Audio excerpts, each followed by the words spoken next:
So Bruce, I'm a company and I'm coming to you and I'm saying, why should I care about the False Claims Act? You should care about the False Claims Act for a couple of reasons. One, it's very, very expensive to defend against a False Claims Act action.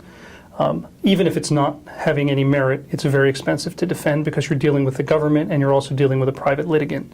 Secondly, there's a high probability they can be brought against you. The private litigants can bring them now. There's a lot of financial incentive for them because they can share in the recovery if there's ultimately a settlement with the government. So there's a lot more people looking to bring these cases these days, and that's a risk for every business. And thirdly, they should care because the cost of managing this risk is relatively low if you get to it early enough and you manage it properly. And what are some fines that companies could expect to be on the hook for if they don't do that kind of upfront investment in compliance?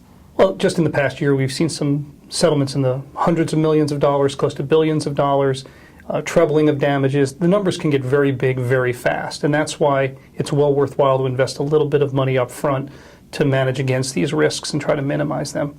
Now, is the False Claims Act something that would cover attorney's fees?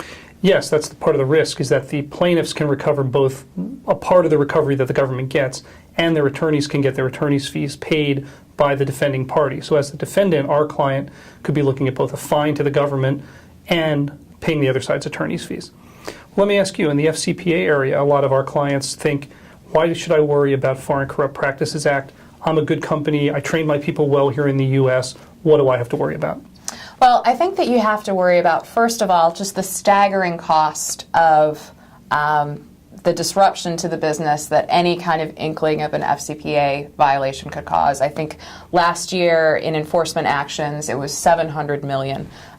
This is definitely a revenue center for the government, and they're going after it. While you may think as a company that you have control over U.S. employees and you trust them, frequently companies doing business over internationally require and use third-party intermediaries.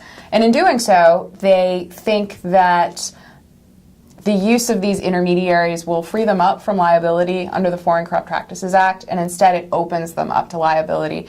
Most companies that run afoul of the FCPA, approximately 90%, have gotten in trouble through the use of third-party intermediaries. But aren't these intermediaries good because they know the local culture, they know the local customs, and they're going to help you better maneuver your way through dealing with a foreign government? Yeah, and that's absolutely true, and that's why it's so important to do your due diligence on these third-party intermediaries. There was a recent survey that 47% of general counsel have absolutely no due diligence when they hire these people.